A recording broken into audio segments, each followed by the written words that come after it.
देखिए आज हम पढ़ेंगे कौन सी बौद्ध धर्म। आप जानते हैं कि ईसा पूर्व 6वीं शताब्दी में क्या चला था, तो वैदिक कर्मकांड के विरुद्ध में धार्मिक आंदोलन चला था। पहला चला था जैन धर्म और दूसरा उस समय चला था महत्वपूर्ण बौद्ध धर्म। बौद्ध धर्म को देखेंगे, बौद्ध धर्म जब प्रवर्तक हुआ करते थे गौतम बुद्ध हुआ करते थे, और गौतम बुद्ध का जब मूल नाम हुआ करता था क्या, सिद्धार्थ हुआ करता था। और इस सिद्धार्थ का जन्म कब होता है, तो 583 ईसा पूर्व होता है। कहाँ होता है, कपिल वस्तु के लुम्बिनी में होता है। ठीक है, कहाँ होता है, कपिल वस्तु के लुम्बिनी में होता है। और कहा जाता है इनके पिताजी का नाम क्या था, सुयोधन था। जो कौन कुल के थे, शाक्त कुल के क्षत्रिय व्यक्ति थे। और इनकी माता का नाम था महामाया देवी।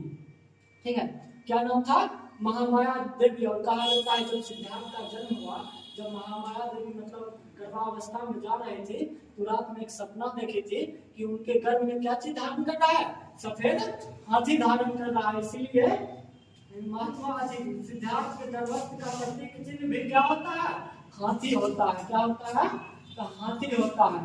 जब जब गर्भस्थ धारण किए हुए थे, तो ये जो महामाया देवी सुयोधन से मायके जाने की पहुंची नहीं थी, परमिशन नहीं थी। जब मायके जा रहे थे तो रास्ते में क्या पड़ता है, लुम्बिनी पड़ता है। वहीं पर लेबर स्टैंड के होने के कारण वहीं पर क्या किसका जन्म होता है, वहीं सिद्धार्थ का जन्म होता है। कहा जाता है जब सिद्धार्थ का जन्म होता है, एक 5वें दिन इसका नामकरण किया जाता है सिद्धार्थ। और नामकरण के दूसरे दिन ही महामाया देवी क्या हो जाता है, मृत्यु हो जाता है। जन्म के 7वें दिन महामाया देवी क्या हो जाता है, मृत्यु हो जाता है। मृत्यु होने के बाद इसका जो लालन पालन है सिद्धार्थ कौन करता है, तो कर मौसी करती है। तो मौसी के नाम कौन सी होता है, तो प्रजापति गौतमी होता है।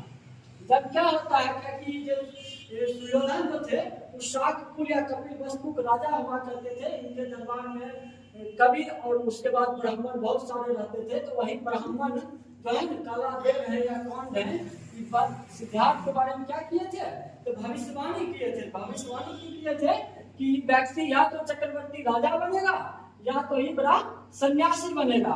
तो यही के कारण कर पिताजी बड़ा चिंता में हुआ करते थे। इसीलिए 16 वर्ष की अवस्था में इनकी शादी जो है ना यशोधरा से कर दिया जाता है। कि बच्चा का शादी कर दिया जाता है कहाँ, क्या वर्ष की उम्र में, 16 वर्ष की अवस्था में। और कहा जाता है इनसे जो पुत्र का जन्म होता है, जैसे ही जब यशोधरा गर्भस्थ थी, तो जैसे ही इनकी सूचना गौतम बुद्ध सिद्धार्थ को मिला था कि हम पिता बन गए और पुत्र है, जिसका नाम मतलब क्या लगता है, पुत्र जन्म हुआ है, वैसे ही उनको जो शब्द पहली बार आया था ना, वो राहु आया था। और राहु का अर्थ होता है बंधन। ठीक है, इसीलिए इनका पुत्र का नाम क्या पड़ गया था, राहुल पड़ गया था। क्या पड़ गया था, राहुल पड़ गया था। और क्या होता है जब ये अपना क्या होता है, बगीचा में घूमने जाया करते थे घर से बाहर, तो ये 4 दृश्य देखे थे। 4 दृश्य देखे थे। कौन एक वृद्ध व्यक्ति, बीमार व्यक्ति, बूढ़ा व्यक्ति और एक सन्यासी देखे। और सन्यासी जो देखे तो सन्यासी व्यक्ति क्या था, वो बड़ा चंचल स्वभाव का व्यक्ति, अपन जीवन यापन बड़ा सुखी से जी रहा था। उसी को देखकर सोचे कि ये 3 चित्र जो हम देखे प्रारंभिक, इस सब में दुख के कारण भरा हुआ था। तो तीनों व्यक्ति क्या था, नाराज था। लेकिन ये जो सन्यासी है ये बड़ा खुश है। तो कैसे खुश है, एकरा जानने के लिए ही 29 वर्ष की अवस्था में क्या करते हैं, घर को क्या कर देते हैं, त्याग कर देते हैं। और घर का त्याग कौन कहलाता है, महाभिनिष कर्मण कहलाता है। जो घर का त्याग किए थे ना, वो घर का त्याग किए थे अपना घोड़ा और साथी के साथ किए थे। घोड़ा का नाम क्या था,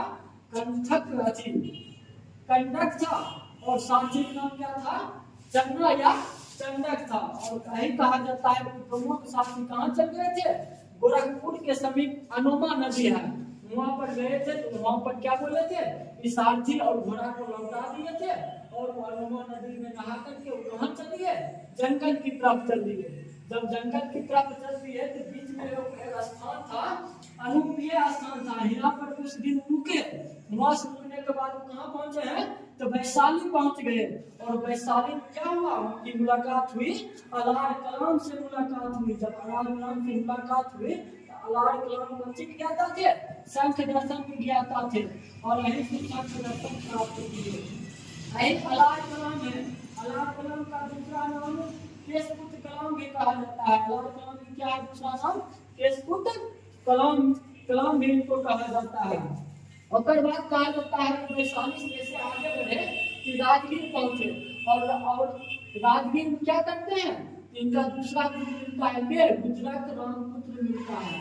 और गुजरात रामपुत्र से मुलाकात करने के बाद यहाँ से जो दीक्षा लेते हैं तो उसके बाद चल जाते हैं कहाँ, कुरुबेला चल जाते हैं। और कुरुबेला में क्या माना जाता है कि 5 ब्राह्मण करता है ज्ञान की प्राप्ति के लिए कोशिश कर रहा था, तो उसी के साथ की भी कोशिश करने लगे क्योंकि ज्ञान की प्राप्ति के लिए।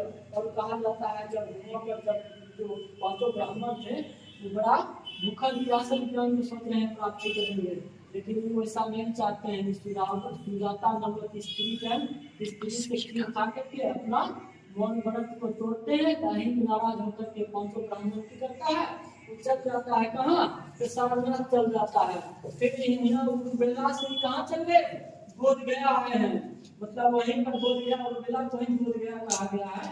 वहीं का एक नदी है निरंजना नदी, और कहा जाता है निरंजना नदी को फल्गु नदी भी कहा जाता है। वहीं पर जो है पीपल वृक्ष पर के निकट ध्रुव समाधि करके बैठे थे, तो वहीं पर इनको ज्ञान की प्राप्ति हुआ था। और कहा जाता है पीपल वृक्ष के नीचे 7 दिन 7 रात जब इस ध्रुव समाधि थे, या 8वें दिन वैशाख पूर्णिमा के दिन इनको क्या होता है, ज्ञान की प्राप्ति होता है। और जैसे ही ज्ञान की प्राप्ति होता है, जो पहले सिद्धार्थ थे और क्या बन गए हैं, बुद्ध बन गए हैं। और इन्हीं बुद्ध का दूसरा नाम तथागत है, और तथागत का अर्थ होता है सत्य हो ज्ञान जिसका। तथागत का अर्थ क्या होता है, सत्य हो ज्ञान जिनका। और क्या करते हैं, जो ज्ञान की प्राप्ति होता है ओकरा प्रचार प्रसार करने के लिए उनको जगह जगह घूमना पड़ता है, ठीक है। घूम करके क्या करते हैं, वो धर्म को फैलाते हैं। और कहा जाता है तो ये जब ज्ञान की प्राप्ति हुआ, ज्ञान की प्राप्ति के बाद 2 उनका शिष्य बना है, सेवक बना है के तुषार और मलिक था। ये दोनों सबसे पहले क्या करता है, गौतम बुद्ध का कौन सी बनता है, शिष्य बनता है। तकर बाद जो है ना बौद्ध धर्म को प्रचार प्रसार के लिए वो सारनाथ गए, और सारनाथ में कहा जाता है वही जो 5 ब्राह्मण छोड़ के इनको चल गया था सारनाथ, वही ब्राह्मण को ही प्रथम उपदेश देते हैं। और प्रथम उपदेश को कौन सी कहा गया है, धर्म चक्र परिवर्तन कहा गया है। और यही कहा गया है जो प्रथम उपदेश 5 ब्राह्मण को दिए थे, खास करके हीन का क्या किए थे, उपदेश किए थे। और कहा जाता है यही महात्मा महायान का प्रथम उपदेश देते हैं कहाँ, रत्नागिरी पर्वत पर देते हैं। सारनाथ का दूसरा ही नाम, सारनाथ को ही ऋषिपट्टनम या मृगदाब बोला जाता है। सारनाथ को क्या बोला जाता है, ऋषिपट्टनम या मृगदाब बोला जाता है। सारनाथ से कहाँ जाते हैं, सारनाथ से प्रचार प्रसार करने के लिए काशी जाते हैं, और काशी में यश नामक को अपना अनुयायी बनाते हैं। और कहा जाता है जब काशी से कहाँ फिर जाते हैं, काशी से उरुवेला जाते हैं। कहाँ उरुवेला, बोध गया जाते हैं, ठीक है। कहाँ जाते हैं, बोध गया जाते हैं। वही बोध गया जहाँ पर इनको ज्ञान की प्राप्ति होता है, जिस पीपल वृक्ष के नीचे ज्ञान की प्राप्ति होता है इसको बोधि वृक्ष, और जहाँ पर इनको ज्ञान की प्राप्ति होता है उसको संबोधि कहा जाता है। वही जब उरुवेला जब पहुंचे थे, वहाँ पर जटिल कश्यप को अपना दीक्षा दिया है। जटिल कश्यप में क्या हो, 3 गो कश्यप, एक मुख कश्यप, एक नदी कश्यप, एक गया कश्यप होता है। यही सब तीनों में क्या करते हैं, दीक्षा देते हैं। कहाँ, उरुवेला में। और उरुवेला से फिर कहाँ पहुँचते हैं, राजगिरी पहुँचते हैं। राजगिरी पहुँचते हैं, वहाँ का राजा हुआ करता था के बिंबसार हुआ करता था, उनको दीक्षा दिया। और वही राजगीर में 2 और के दिए हैं, सारिपुत्र और मोरगलान को भी दीक्षा कहाँ देते हैं, सारनाथ देते हैं। और यहीं पर कहता है बेणुकाचिर, यहीं पर बिंबसार ने इनको प्रत्यक्ष रूप से अपना हाथों से महात्मा बुद्ध को क्या करता है, भोजन कराता है। और उसके उपलक्ष्य में बिंबसार ने बेणु बिहार दान में देता है, गौतम बुद्ध को देता है। और यही कहा जाता है प्रथम बिहार को दान करते हैं गौतम बुद्ध को, क्या करते हैं, बिंबसार करते हैं। किस नाम से, बिहार के नाम से। और यही कहा जाता है कि अगर देखा जाए कि प्रथम वर्षाकाल गौतम बुद्ध जो रुके थे ना, सारनाथ में ही रुके थे। कहाँ रुके थे, सारनाथ में रुके थे प्रथम वर्षाकाल। और राजगीर में जब आए थे तो बिंदुसार उनको वेलकम दे दिया है। यहाँ के बाद ये अपना निकलते हैं, राजगीर के बाद ये अपना घर निकलते हैं। घर कहाँ? तो कपिल वस्तु निकलते हैं, ठीक है। और कपिल वस्तु के बाद फिर से राजगीर आते हैं। कपिल वस्तु के बाद फिर से राजगीर जब आ रहे होते हैं तो रास्ते में ही हम बोले थे अनुपमेय स्थान है। वही अनुपमेय स्थान पर अनिरुद्ध हो गया है, आनंद हो गया है, उपाली हो गया है, देवदत्त हो गया है, इस सबको अपना शिष्य बनाए हैं। और सबसे प्रिय शिष्य क्या बना था? तो आनंद बना था। और सबसे प्रिय शिष्य क्या हुआ? आनंद हुआ।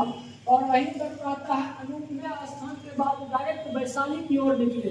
और वैशाली की ओर जब निकले थे उस समय वैशाली में क्या चल रहा था?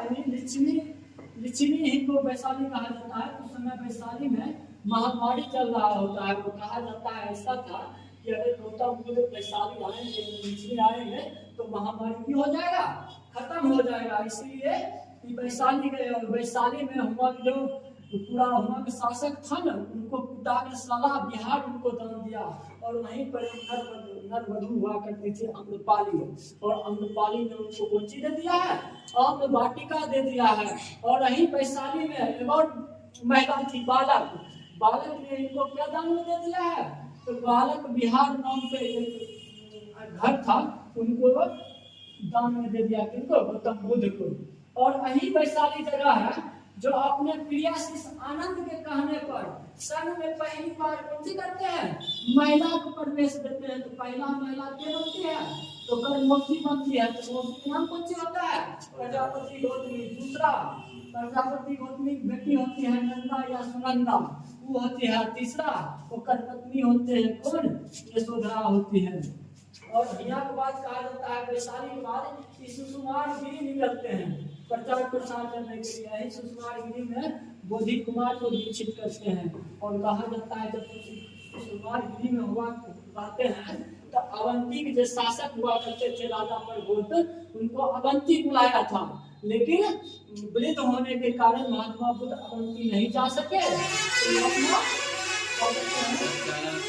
अवंती नहीं जा सके तो अपना प्रिय शिष्य जो होता है महाबच्चान को अवंती भेजते हैं प्रचार प्रसार करने के लिए बौद्ध धर्म को। ये अपने कहाँ जाते हैं? ये अपने सुषमा डायरेक्ट कौशल प्रदेश जाते हैं। और कहा जाता है सबसे अधिक अनुयायी अगर कोई बना होगा महात्मा बुद्ध का ही कौशल में बना होगा। और कौशल के शासक के थे प्रसेनजित थे, और कौशल की राजधानी श्रावस्ती थे। और कहा जाता है पर गौतम बुद्ध क्या करते हैं? सबसे अधिक समय व्यतीत करते हैं, सबसे अधिक वर्षा काल क्या करते हैं? कहीं पर व्यतीत करते हैं। और वहीं पर ही अम्बिमाल नामक व्यक्ति को दीक्षित किए थे। अनाथ पिंडक को मतलब शिक्षा दिए थे। कहाँ में? श्रावस्ती में किए थे। और श्रावस्ती से निकलते हैं कहाँ? मलो की राजधानी निकलते हैं। मलो की दो राजधानी था, एक पावा था, एक कुशीनारा था। और कहा जाता है जब मलो की राजधानी जब पहुंचे हैं तो चुंद नामक लोहार के यहाँ से सुअर खाने के बाद उनको क्या हो जाता है?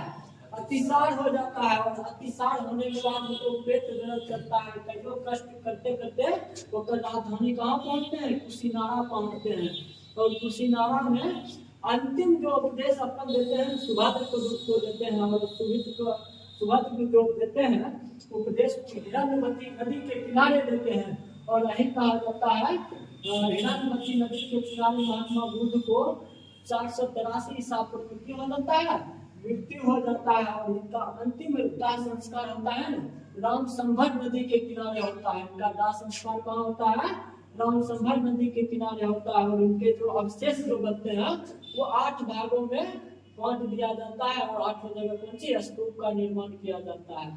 ठीक है। तकर बाद हम बौद्ध धर्म के शिक्षा और उपदेश पर अगला क्लास में प्रकाश करेंगे।